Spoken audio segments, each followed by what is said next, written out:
Hello, CB Tech Stuff. I'm back again, and today we are doing something I've been needing to do for a while, but I put off for too long. Today we are going to swap out the Wi-Fi card in this laptop.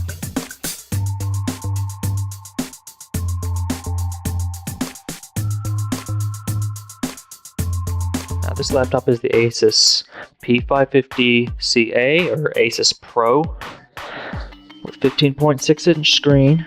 Just a minute here. Yeah, 15.6-inch screen, kind of well used. It's got the Core i5 Duo core. It's not the fastest. I bought this on a whim because my Acer was going out a few years ago. It lasted me through college. Not the best for video work though. Integrated graphics only do so much. It's got Intel 4000 integrated graphics. It originally came with a 500 gigabyte 5400 RPM hard drive, which I upgraded to a solid state hard drive. A solid state hybrid hard drive.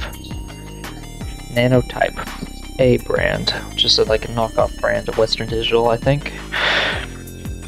I don't know, I got it cheap off eBay. And it's also got Corsair Vengeance 4GB of RAM added to the stock Hynix 4GB that are integrated into the motherboard. I'll show you those in just a moment when I open this thing up. So it's got 8GB of RAM.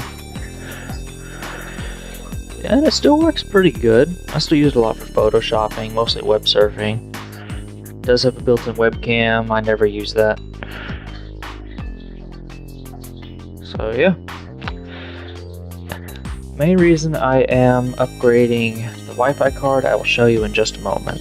Okay, to show you why I am upgrading the Wi-Fi card, I'm going to have to boot it up. This is the main thing. Whenever I boot it up I usually just put it in a hibernate mode instead of just letting it shut down. It's actually not plugged in right now. So I don't even know if it has no. Okay, and we're on. I'm sure you'll notice right down here, it is not connected.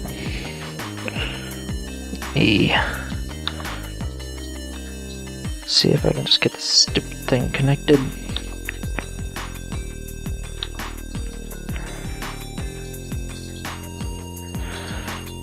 On first boot up, it usually takes a couple minutes to connect, unless it was in sleep mode. The stupid thing about this laptop, if you just close the lid on it, it will kill the wireless connection. You have to connect it again.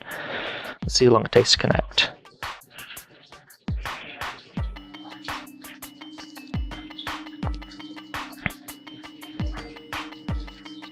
Okay, that took about, 15 seconds?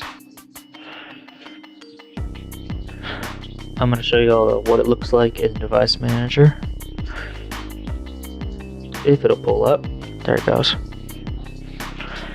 It's a little slow. And there we go. We have the Mediatek MT7630E, which is 802.11 BGN standard Wi-Fi adapter. It's got all the other mess. I don't mess with the virtual Wi-Fi port. I don't know what that is, but honestly I think it screws up my Wi-Fi. Alright. And now we're going to go ahead and shut it down so I can remove the battery and we can get started taking this thing apart. Okay, upside down, you notice this thing is not like most laptops. Let's look at this little part right here. Obviously this is where the hard drive is. The RAM access is also right here. And that's all you can access over here. Of course, that little slot is the SD card reader. Everything else that we need to get to is in this area. We're going to have to remove this entire back panel. I'm basically going to split the whole thing open. I have done this once before and it was a mess. That's why this time I got a bigger screwdriver. Of course, first thing you need to do is you need to remove your battery. This is actually a new battery. My old one burnt out. Actually, remember this is my second or third battery. I think the last one I bought was from Acer. There's that. And if you want to look at the details a little bit here, Asus Pro P550C It's a CA on the line though, A for American variant. Of course, it's way I bought it, it came with Windows 7 on it, but with a free upgrade to Windows 8. Never activated that because screw Windows 8. My little mini screwdrivers here. This thing has a lot of small screws. So what I did was I went and got a small fridge magnet right here. I'm gonna put this in a cup. This will keep my screws from going anywhere.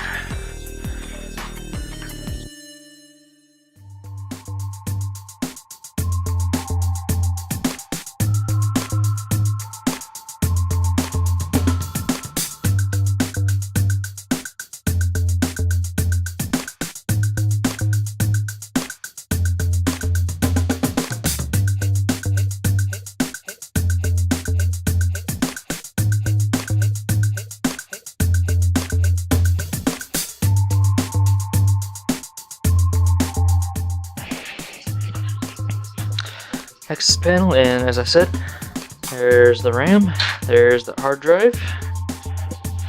Of course, like I said, that's 4 GB of Corsair Vengeance paired with the integrated RAM. Yes, that is actually integrated into the motherboard, that is not removable. Of course, SD card reader, the hard drive assembly, which I'm going to remove.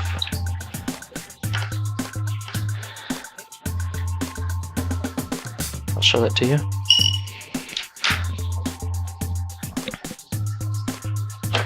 Just like that. Slides right out.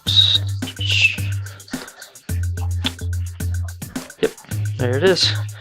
Nanobyte, made in Singapore. Cheap as crap, but it is 1 terabyte. And it's got a 64 meg cache. That's pretty good for an SSHD. That's cheap. And so far it's lasted me a year and a half now. That's pretty good. Eventually I may go ahead and upgrade to like a 480 or 500 something gigabyte SSD when I have the money, but I do not have the money. If I had the money, I would have had a camera by now.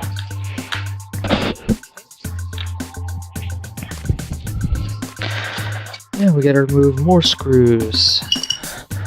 One's marked A. Pretty much we're going to have to remove this entire bottom. Most of the motherboard assembly is actually attached to the keyboard side.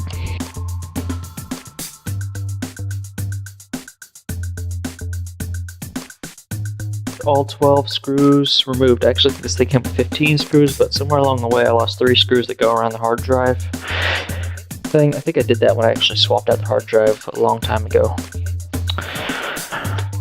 We're going to crack this thing open, ladies and gentlemen. I'm not going to remove the RAM or anything like that. I'm going to leave that in there. It's not going to hurt anything.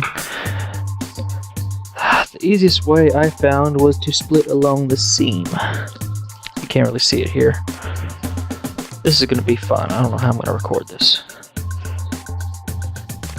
There's a seam runs along the edge here. I'm going to take that out. And I am going to basically just take I'm going to take one of the smaller flat tip screwdrivers. I am going to hold this just like that between my, there. Maybe this will work.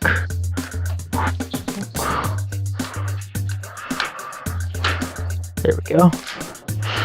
Having done this once before kind of helps. There we go. And that just split a little bit. It's very particular about the way it disconnects. Okay, here we go, here we go. And we're about to get a look at the inside of this thing. And like I said, it's held in by snaps.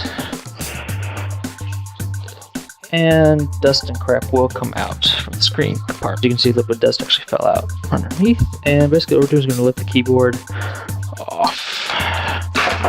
And it is open. And it's got some little wire connections that hold it in place. You can just pull those out. They're pretty easy to figure out where they go back to. As long as you do it right. Get blue tabs on them. If I can just get to them. Come on, you. There. And just like on the Inspiron, it's got a little ribbon thing that connects the keyboard to it. Just disconnect that too. And take the keyboard. That is the bottom side, and that is the top side of the keyboard assembly. Pretty flat, pretty compact. Probably really easy to replace if you can find the parts if you ever have a bad one. And let's look at our top side. Of course, that's where the hard drive went. And this is the beast. They build their motherboards upside down by the looks of it, because that is where that's the bottom side of your CPU right there. There is no upgrading that thing if you ever wanted to. I did take the liberty of air blowing this though. And of course, there is our Mediatek Wi-Fi card. I'm going to remove this Wi-Fi card and I'm going to show you the new one and we're going to compare them. All you need to remove this is a small Phillips. Just held in by a single Phillips screw here.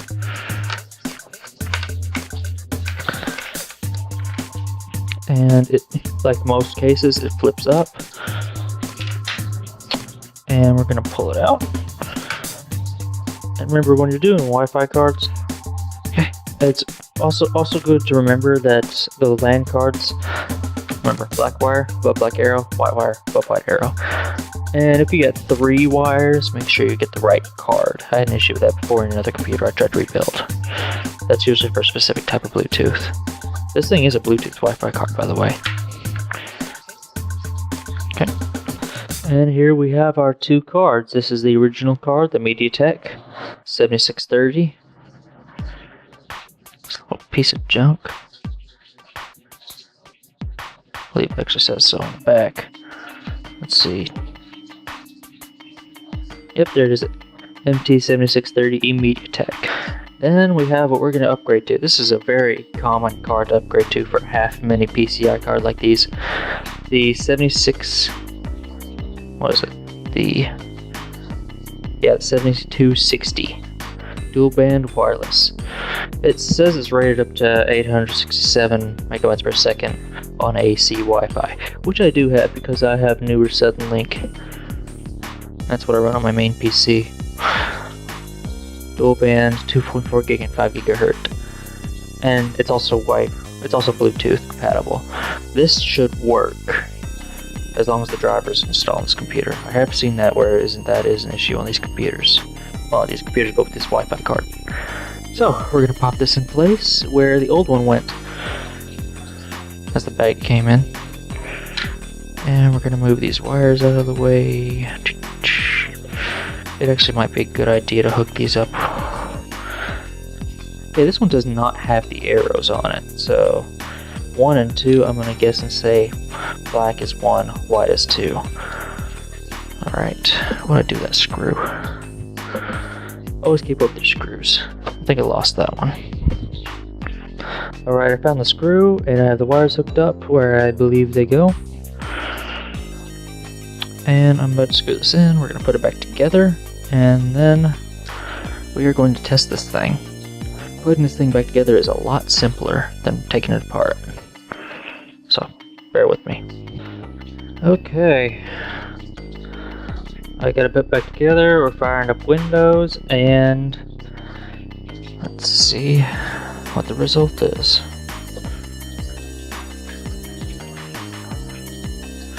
I probably didn't retype my entire Wi-Fi password, but hopefully it will be worth it. Alright, let's see what happens.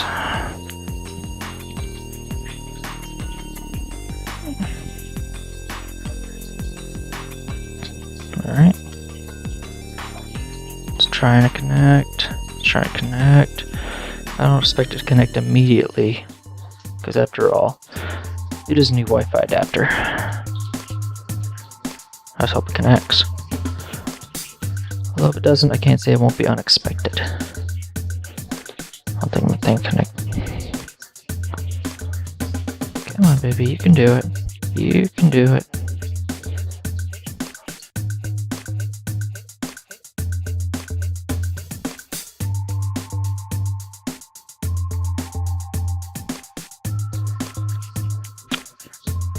Alright, showing no connections available, but it did say it was installing the drivers.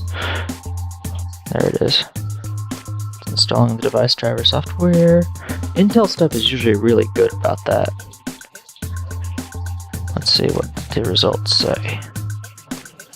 Come on, come on. What are you doing?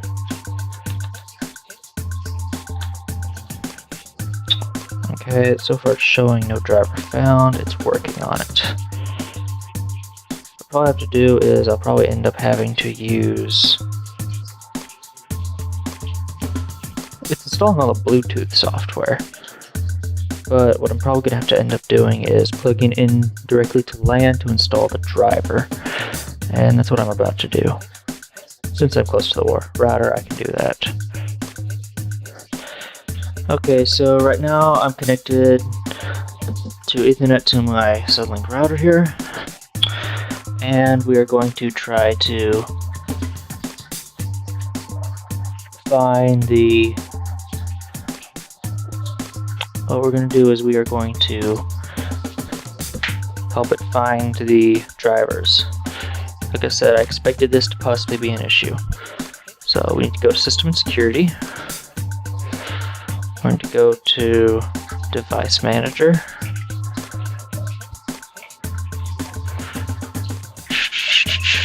Come on, you. And we are going to go to Network Controller. Properties. And let's see here. We're going to update driver.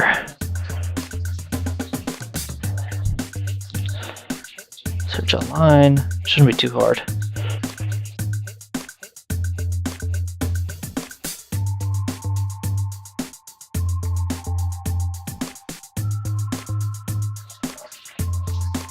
If it doesn't work, I'll have to figure out something else. Alright, so that didn't work. So what we're going to do is I went to the Intel website, found support for this thing. We're going to download the Intel ProSet wireless software and drivers Windows 7.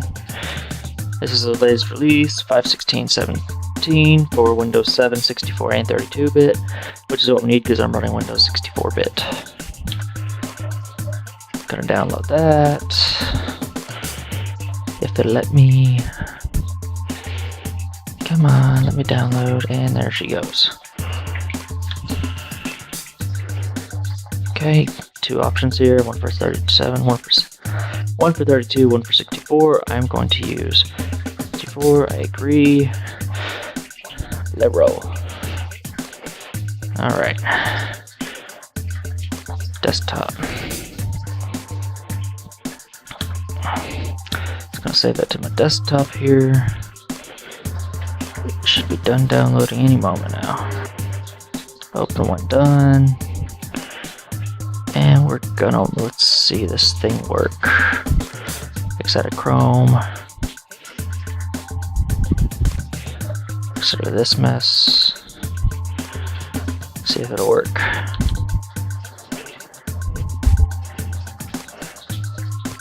Okay. Come on, come on. Yes.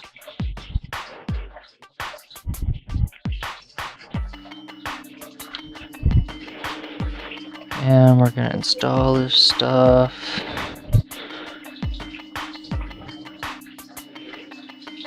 Such a pain. I don't understand why Acer and everybody else don't just use stuff like this, like Intel, brands you know, instead of using the cheap MediaTek crap. No wonder. I got this laptop for $500 brand new. Well, I think it was brand new anyway. But, and I'm gonna let that install for a little bit. Alright. I clicked Scan Hardware Changes in Device Manager and it looks like it's working. Slowly but surely, because it now reads that. It's not reading the mini port adapter, but I don't really care about that because I never use it anyway. So it's working.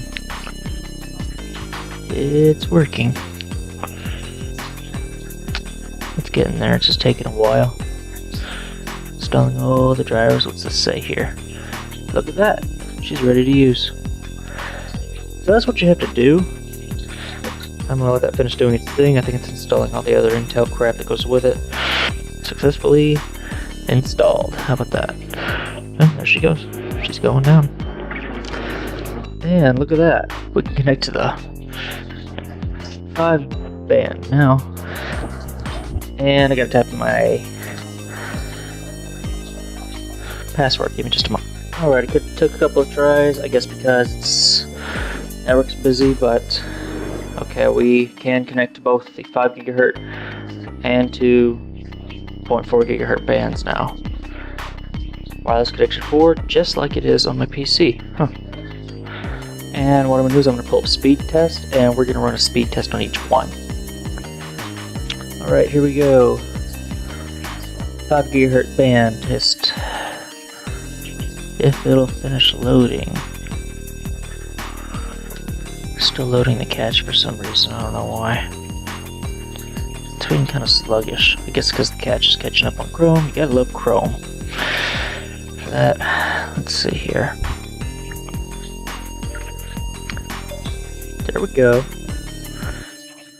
Remember, this is the 5 GHz band. Look at that.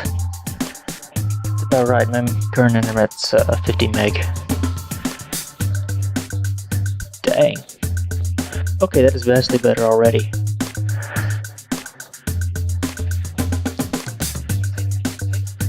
I wonder how the 2.4 GHz test is going to stack up against this. Okay, that's about right for the upload speed. Yeah, look at that.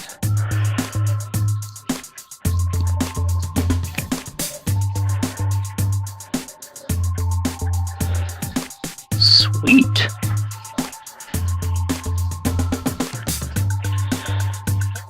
And that's with both my cell phone and my PC currently plugged into the Wi-Fi right now. It's also probably why it's a little bit sluggish. Sticking flash. Maybe I should turn that block back on.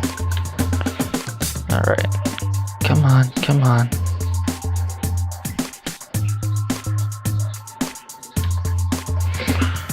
And let's see here. Let's see what a letter grade is, shall we?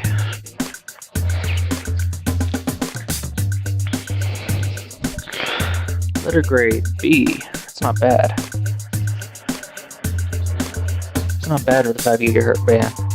5 GHz band tends to be a piece of crap sometimes when it comes to some of that. And now we're going to reconnect to the 2.4 GHz band. Actually looks like that's fluctuating a little bit right now. It shouldn't do that. Depends on the time of day.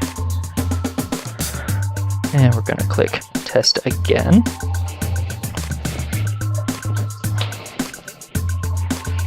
Come on, baby. And it's reloading the page. Okay, here we go. Come on, come on, come on. Ping's not going to be as good, I bet. Come on, slowness. It's syncing up a ton of crap, I don't know why. Okay, not as good on that. Download speed's not near as good.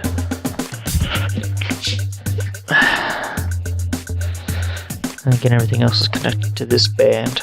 This is the N band. Oh, check that out. Didn't expect that.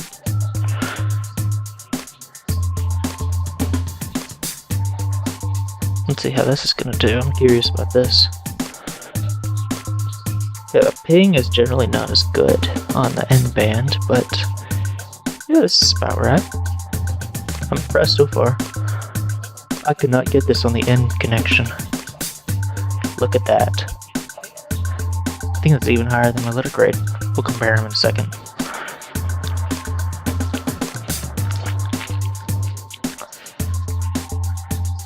Alright, let's see here. Share the result. Share the result. Come on. One thing that's getting kind of annoying is the whole Chrome catch. Alright, let's see what we got here. Let's see. Still grade B. 56.5 download, about 5 upload, 30 ping. Versus, okay, we did better. We did a lot better on download. but on the 5 GHz it's fast, slightly faster on upload and a lot better ping. So there you have it. I should have done a test on the other card before, but I did not. There you have it, Intel 7620 and an ASUS Pro.